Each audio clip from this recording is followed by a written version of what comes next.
duly appointed in the name of the Almighty Allah as the President of the National Peasants Party, do hereby solemnly swear and affirm that I shall be loyal to the National Peasants Party and faithful, uphold its constitution, values, and politics. I shall discharge my duties with honest delicacy and integrity, and always act in the best interests of the party and the people of Uganda. I shall respect the principles of democracy, unity, and transparency, and work to promote equal opportunities, social justice, and grassroots of empowerment. I shall abide by the decisions and resolutions of the National Executive Committee, the National Conference, and all competent party organs. I shall uphold discipline, protect party units, and avoid any conduct that brings disputes to the National Peasants Party.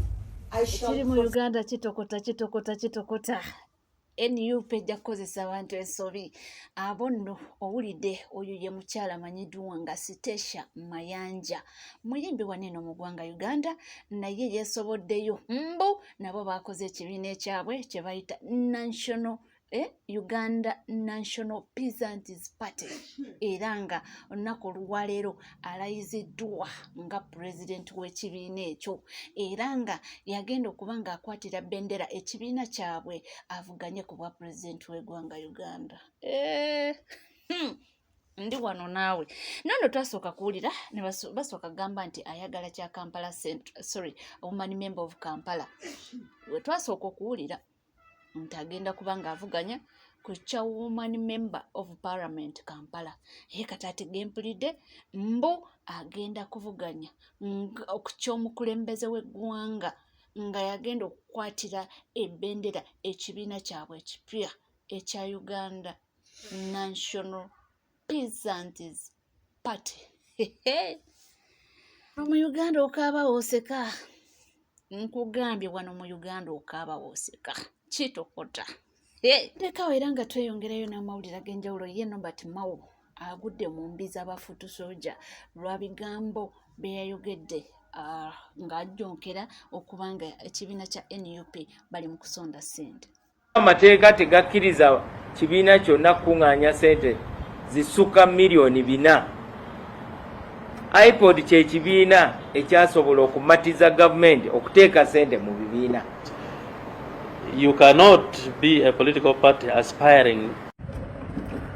Kati ndabye Mao ng'ayogera nti ssente zino aba NUP tebakuddamu kulisivinga ssente ezibadde ziweebwa political parties ezirina ababaka mu parliament. Kasaba banga tebatudde mu IPOD. Naye ssente ezo mwebale zitujjako, zituyamba nnyo mu revolution mba muzitutte. Obadde okimanyi ssente zino zibadde zicompromisinga political parties. Political parties zibadde zirowooza nnyo ku kyakujjako mu 7 nga bonna balowooza ku kuteekawo babaka bangi. Kuba gy'okoma okuba n'ababaka abangi gy'okoma okufuna ki ssente.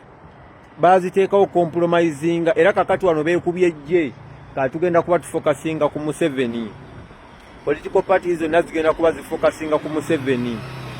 Okitegeera oba ataddeyo ababaka 10 n'ataddeyo ababaka 10 bajja kuba bafaanagana.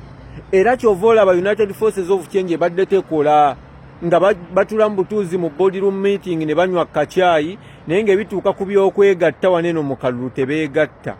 Toyinza kulaba political party nga zigamba wano kino ekifo, wano be basinga amaanyi, kino ekibiina kye kisinga amaanyi tuteekewo omubaka ow'ekibiina kino. Nedda, awo tubadde tetutuukangawo.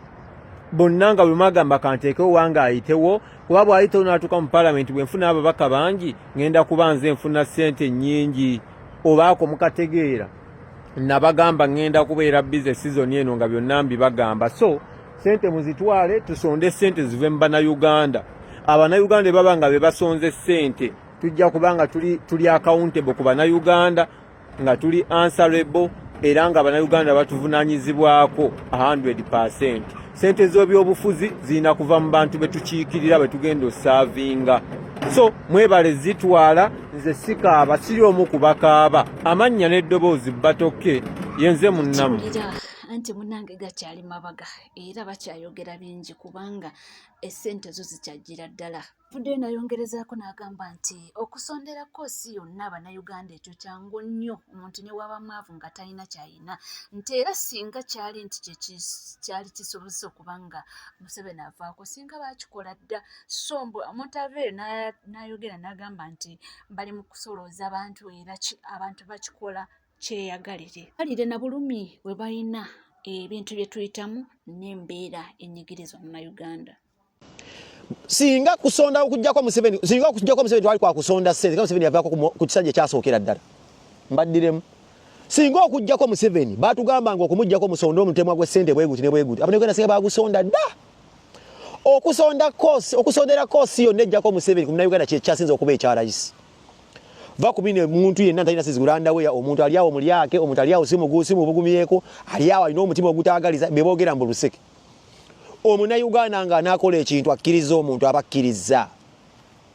Bw'oba olowooza nti ekyo kyangu, mbadde nsaba gwe alowooza nti nno luseke, naawe obeereko akati contributing oba kossaawo foramu yonna. Ng'ekwetaaza kale bwe bugolooza nti no bategeera nnyo singa bano abasonda, bakusondera ojja kulaba. Omuntu azikola bukozi mbaga n'anoonya abamusondera ne bamubula. Nga Bobi Wine omwepankako ekyo kitegeeza love, that's being influential, that's being iconic, gwe kikola olabe. Mpayo omuntu ali iconic mu ggwanga Uganda solo kikola sonde sente ezo solo okwogera nti kusonde mulemba gwa sente bweziti muzisoni kwa Bobi Wine kyakoze. Omuntu yenna nga alina ekintu kyagala okuggusa nga kiri butuufu bwakyo kijja kukyusa abazzukulu abaliddawo. Omunnayuganda ali ku ssaawa zino ng'akyali mulama ajja kukiparticipatingamu. Bobi Wine kyaliko. Ezo sente zemusonda muziraba. Ne mu diaspora agenda kujja tuwe. Uliriza. Ne mu diaspora agenda kujja abantu basonde namunki w'essente. Lwaki? Kuba taffe tusinga okwagala enkyukakyuka kyatudduse eyo bwavu. Tetwalira kubeera muzira mu bikooti. Twagala okudda mu nsi yaffe tufune ku mirimu. Temulaba mbu egala musonze. Ffe tugenda kuziwayo tugenda kuzimuyira buyizi ffe tusinga okwagala enkyukakyuka. Jjajjalaalo mbuluseke. Toddangamu ku kyogera ekyo. Ze mmanyi n'abantu edda ku kyalo bino biri ku Bobi Wine nga bayinza okkuba engoma eŋŋanda bagamba nne saawa yagogola luzzi. Mujje mugogole oluzzi nga naye amazzi ago googasenako galimu enkongi. Naye n'osigala mu nnyumba mugwe toyinza kugogola luzzi wegaba gogolo liri. Era abalala balugogolanga n'ojja n'osena ku mazzi amateefu. Kikyentegeeza waliwo bagenda okusonda Bobi Wine atekewo enkyukakyuka era weyagalire mu ggwanga. Tebakkakanga era ng'engoma ezo zaavuga tebakujjanga mu nnyumba kifuba. Baakubanga engoma ezo oba kugogola nzizi oba kugogola myala oba kulima nguudo era abamu mwasigala mu nnyumba luwe yabakuba. Bino ebintu si byakwebuza amagezi, bino ebintu bya bulijjo tubiraba. Ekyo kye bayita fundraising si kyabuwaze. Fundraising kitegeeza abali wiringo kikola tebibeeramu mbooko tebeeramu kulangira era babikola beba balina obusobozi abakyagala ku mutima. Ensonga kinkuwadde example. Abamu twavanga ku byalo ezzana ng'ogogola oluzzi nga tapu ogogola oluzzi engoma zivuga n'otavaayo kyabani ziba miggo era abamu ab'emitima emibi baalemeranga mu nnyumba ne balina bamala ogogola oluzzi lajja naalusenako baakubwanga baasibwanga. Sujjera wirabinga abo abantu edda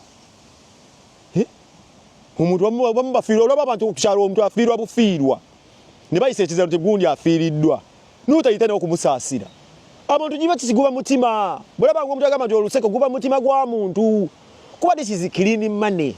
Sente evudde mu bantu. Teriko musaayi. Kalina leka nkubuuse.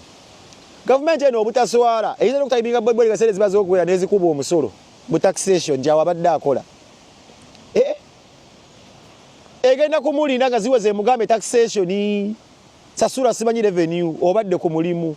Nembagamba ne mu diaspora jja. So baganda banga bali mu kusonda sente. Tebeka bamala mu maanyi mbusibanye oluseke because ebita manyiti sente n'obo wadde ya 5 oba 10 tebazizira. Ozijje mu nsawo yo. Leka muntu kuugula. Steeka yo sente oba osonda ng'oyagadde. Otuule wali ng'owewedde. Kuba manyi ky'osondera okimanyi. kati njagala bagambe nti babwe bagenda muwasa bayika bubumbi musanvu NUP terimu iPod bagenda kuswala mbagambe singa liwo omuwendo gw'essente omunauganda gwalina okusonda kano mukasalemu singa waliwo omulamwa oba omutemwa gw'essente abanayuganda nga babagamba bagusonde Museveni aveeko baali bagusondera mu ssaawa 2 mbaddiremu essaawa zali badde ziwera 2 nga sente Museveni zasabye abanayuganda bazisadde ku mmeeza nti twamuke ntwala okusiima kwonna eri munnayuganda ina participate kye bayita okulonda manya okusonda ssente nga wadde ku kitebe kya NUP okubeera nga zituyamba mu 2026 weebale nnyo weebali eddala temujjanga okwo sigadde Lucifer. Avuddeyo ne yeebaza buli omu ng'omanyi nti olina kw'oleese nti munnange weebale era weebalire ddala munnange era nga tuvuddeko nga tweyongerayo ono ye atabukidde Zambaali Blasio abantu balina obusungu nno. Zambaali Blasio Mukasa bino bye bibuuzo abantu bye beebuuza n'olowooza nti bakujjonkera ate nga muli mu kibiina kyekimu ekya NUP. Ekisooka lwaki institution ezikuba NUP bwe zikusoosowaza nnyo? Ekyo ekibuuzo ekisooka ng'akalulu k'abavubuka kaakaggwa New Vision yavaayo ne kye yayita opinion polls ng'eraga nti Museveni agenda kukuba Robert Kyagulanyi Ssentamu pulezidenti waffe akalulu omulundi guno n'enkoona enywe. Pulezidenti waffe nga bw'omumanyi bw'ateerya ntama n'avaayo New Vision n'agiwa ebyayo, ekintu ekyatusanyusa ffenna ng'agiyisizaamu eggaali nawe nakulaba engalo wazikuba.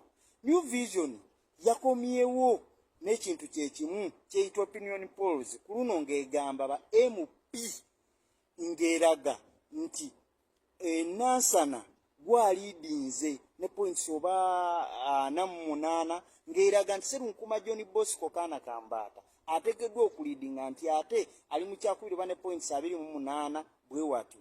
Nejja n'ekwata Secretary General Lewis Lubongeya n'emulaga nti alina points 3 okubeera MP wa Kampala Central. So kitegeeza nti institution ezo ziraga nti gwosinga amaanyi mu NUP ssaawa eno. Twebuuza olina bubeezi mukisa nti n'abalabe baffe kati ate wafuna okuganja mu bbo? Lwaki institution ezikuba NUP ate gwe zikusoosowaza nnyo? Ekibuuzo ekyo kiri ku mimwa gy'Abannayuganda, kyetaaga answers. Naddala Nansana municipality abantu beebuuza lwaki buno obusajja bwani abasajja bonna abakuba pulezidenti waffe ate gwe bakusoosowaza nnyo. Babigirwa balina ne we batuuka ne bagamba Kyagulanyi atuyambe awe Zambaali kaadi, ate ne bamala ne batandikirawo wennyini ne bavumma Kyagulanyi ebyenkanawa. Kakati twagala okutegeera lwaki abakuba Kyagulanyi ate gwe bakwinamu essuubi ddene nnyo tobanga olindya nabo. Singa tuvuddeko era nga tweyongerayo mu mawulire ag'enjawulo, omukyala ali wano Mpula Kalevu yayimiridde n'agamba abalonzi nti bannange nze muneesige kasitandire mukulu His Excellency Robert Kyagulanyi Ssentamu teri kigenda kulema. Bado bwe muli kwenda osindika ganze musubika Falinda nize omwana ali kujja okusikanga akonasu ngalo kawaide bamama ne bamama tujja kwogera bingi aye ekibiina ky'ebyotambulira mu kiringa wona atwala omukazi eyazala kuwaleka kubuuza oti muno ibere lyayo nsaaku ndinire mu kibiina ky'ebeta National Unity Platform era nga president ow'ekibiina kino bamweta His Excellency Robert Kyagulanyi Ssentamu tuli kutambula n'engombe nti tukanoonye tukalonde tukakuume ate tukabalenga bali kabala weno obeewugo kabala bakalangirire baleke kulangirira muntu gwolonze ng'oliwulira nti asinze awe ebikonde n'emitango ne twaterekere divueyo tudde tubawalwe bwabu walwe guminwa ne batekere nti tulikwenda banakuliza ne tulira singwa futunise ino bantu bano batukoba mu mulonde nyale muiwairayo mu mwani guno gakwidde doli wakutwireko olwayo nga yachakuleta mulasa ife tuli kugwaita ngero bakola ki nayo bagenda twasoma tekeyo munnange era nga tweyongerayo nze bwendi kubanga nga kuwera nga kutuusaako. Omwami avuddeyo era naye omulala n'aviirayo omukulu Nobert Mao oba balowooza nti abantu basanyufu bantu bakoowu. Nza kwogera ku mwami oyo waigulu Nobert Mao olwaleero. Nobert Mao atamwidi munabyabufuzi nga minisita mu gavumenti ya General Yoweri Kaguta Museveni atwala ekitongole ekiramuzi na Constitutional Affairs. Era Nobert Mao oyo president wa Democratic Party ekibiina ekisulirira buli lunaku nga kirwana ino kisuule gavumenti ya General Yoweri Kaguta Museveni n'oyo Nobert Mao eyatwogereire eyayogeire ng'alaga enaku obukyayi obulumi ku fundraising yaife. Basebo ni banyabo 1996 okulonda okwaliwo General Museveni I think yafuna 11% mu Northern Uganda bwe yesimbawo nise mwogerere. 2001 okulonda okwairako General Museveni mambuka ga Uganda I think yafuna 14%. Ekintu kino bwe kyamutiisa kityo yatya abantu nga akidiba mu kyayi tibamwenda bo mambuka ga Uganda yasalawo okukozesa sente agule banabyabufuzi mu mambuka ga Uganda abantu baayo bebayikiririzaamu kubanga enebaire wiponiye ebiseera bye byona jaidi okukozesa. So bwe yali agula General Yoweri Kaguta Museveni mu strategy ey'okwiza obuganzi okuva mu Northern Uganda, strategy giyakozesa yakugula bakulembeze abantu bebayikiririzaamu mu Northern Uganda. Yatandikira ku Jacob Olanya yamugula mu UPC directly yamwiza mu NRM kubanga abamu ku bantu beyagulanga mu Uganda mu bibiina ebyobufuzi abandi yabayizanga direct mu NRM abandi yabalekangayo yabawagiriranga mu bibiina byabwe. So Jacob Olanya bwe yamugula mu UPC directly yamuleta mu NRM. Yagula ni president wa UPC buti gwebeta Akena oyo yamulekayo ni mukazi we Betty Amongi oyo mubona mulikisa ndaba minister ayenga wa UPC yena yamulekayo. Yaida mu DP yagula Nobert Mao era yena yamulekayo. Okitegeera ekyo bwe eyo ni strategy giyakola ki yalumba ni FDC yagula abantu mwidukira abantu banja babaire mu FDC abo yakola ki era mukaseera ako bwe mwidukira omwami Musinguzi Garuga eyali mwene numba eyo je mutwala anti ekitebe kya FDC ku Entebbe Road mwidukira ebyaliwo alyoka ate oluvainuma ave mu FDC aje mu yeyunga ku government aya abalekere numba ye mugisasula abe FDC. Awo yali nga General Museveni asazeewo kati saawe na atandise okufishinga buti abantu bano be yagula n'alekangayo mu bibiina yataawo enkole y'okuba wagirira mu bibiina byabwe. Era Nobert Mao bwe yatuuka okwesimba okubwa DP yamuvuujirira sente dakolaki dabaawo ng'omusoga bakwanti sente diriwo Nobert Mao bamulonda oba president wa DP. Akena yena mu UPC akaseera katuuka yesimbawo yamutaamu sente yafuuka president wa UPC. Era ng'abantu bano ye Museveni generali kyateerabira bw'abantu be bano bonabona bwe yabatanga mu bifo bino okumuyamba ba controlling opposition nga imwe we mwidda nti mulonde mubasuule abalemeesa. DP balwani emyaka n'ebisiibo betole ku Nobert Mao balemereirwa mwaboine ebyabaire emitiyana era mwaboine nga Nobert Mao yasoose kujja kusisinkana General Salimu Sale amusabe endowooza facilitation yeggulu enkeera ajeewa emitiyana mu delegates conference muboine nti eva wogema ku Nobert Mao majje n'agaida. UPC we bakitegeera nti Akena yaggulwa baasala amagezi batawo delegates conference yalonda ng'ekisanda kye kiwuyireku Akena yalomera mu ntebe abakulu abo bajja mu constitutional court bawaabira Akena kooti yasalawo nti ali mu bukyamu bwe beetegeka bajje bazinde ekitebe kya UPC Uganda House amagye bagayiwa bwire amagye ready top aye weewuunye gavumenti eyandibaire esanukira ekibiina eky'ebyobufuzi kyerwanisa ate yo eyenda kuba nze imwe abadipi we mwamwenda okutolawo mutolawo Mao General Museveni akati nze ono gwenenda UPC bekyusa nti twenda kutoola wani akena nze ono gwenenda atyo n'enkola ye. So kati kino era kyaja ni mu FDC. Era bwe yajja mu FDC yatoolayo Tayebwa deputy speaker. Ni mwine speaker ni Anita Amonge yabasika mu FDC. Okitegera mwidukire. Bano bagundi ono babeti kamya yabasikulayo. Betandisizaawo okwo bubiina nga abasikwiro byano bubuzaano ajira okumaliriza batere ono Amulyati FDC bagikubye mpaka wansi nga Besigye ayenda okukyusa Besigye afuuse nga ali irrelevant mu FDC buti FDC yona eri mikono gye fule ebibiina ebyo byonna yabimala buti yabyeiza ekibiina ekimulemye National Unity Platform yasindika abasaada be baidi nti baida kumusanira omulimu bona bakoleki babe ntino ni president wa Kyagulanyi bamutuusa bano bakinampuuga bani byabalema era je no Museveni yatawo iPod okubona nti emuyamba okubona nti abantu bana bamuvuganya nga bantu be esente dibitamu iPod edibasasula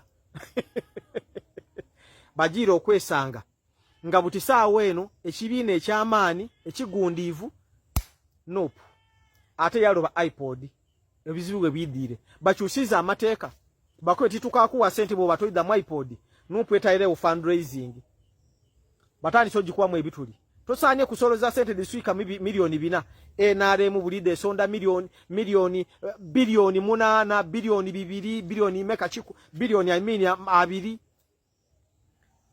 abasonze wano tulinga mu bilioni batiire bona batiire so abasoga bino mubitegeere bina ali abantu emutali na kuuliza jeno Museveni abamu ku bantu yabagula yabasigaze eno yagula yajja mu tiimu yagula omusambi w'omupiira ayi yamuleke eyo nga tiimu ereteidi yamukwabe tunaidanga okusamba iwe nga ogemera mu ntabo ya penalty nga ife tukuba penalty ni bano bampuuga Muhammad Nsereko kodi bani bamunyagwa abo bani babigirwa bubwana bityo bona abo batyo so mulino okubitegeera bino tusigale ku mulamwa ogw'okusoloza sente era bw'obanga omusogo oli eyo kitegeere butegeere noonereza okusinzira y'oli namba edokuweereza ku sente account edokuweereza ku sente kikukakataku omusoga wena y'oli bw'obanga oweereza 15 dino kimane kitegeere mu bwongo bwo nti 15 dendi kuwaayo dijja kuba dinamba okuleeta amalwaliro amalungi nedijja okututambuza 15 okututuusa mu Uganda erimu amasomero amalungi 15 dino nedijja okutuyamba otuusa mu Uganda erimu obwenkanya 15 nedijja okutuyamba okusaanyawo obuli bw'enguzi mu Uganda 15 dino dijja kutuyamba okututuusa mu Uganda erimu enguudo enungi 15 dijja kutuyamba okutuusa mu Uganda erimu emirimu 15 dino dijja tuyamba okubona nti Busoga tufuna factory life Museveni de yatoolawo so bw'oba oweereza sente dino otadibonera mu value ya 15 mutwala 2 oba emitwala 10 dibonere mu bintu ebinene bye tuli kujja okufuna president waife Robert Kyagulanyi Ssentamu omwaka ogwida ng'amaze okufuuka president wa Uganda yaife empyaka so mbakubiriza kino kitugemaku buli muna Uganda omusogo oba oli muki ategeera olusoga kona kosobola oba oliweereza siringi 2,000 todibalira mu value ya 2,000 dibalire mu malwaliro getuli kujja okutuukamu nga galimu obulezi ebusoga oba mu Uganda yona ninze Henry Maganda Matia Kyolo otudde yogera ku iPad na obukwakulizo bwe bateekako awo nno omukulu His Excellency Robert Kyagulanyi Ssentamu n'agamba nti nze temumanyira siri mu kategole eyo nsobola okukyekolerako nze omuntu era kitokota ebali kubanga wekumidde ku NCK TV tewerabira kubanga osubscribinga ringinga that notification bell sharinga likinga ebisigadde nkomawo nabyo tovaawo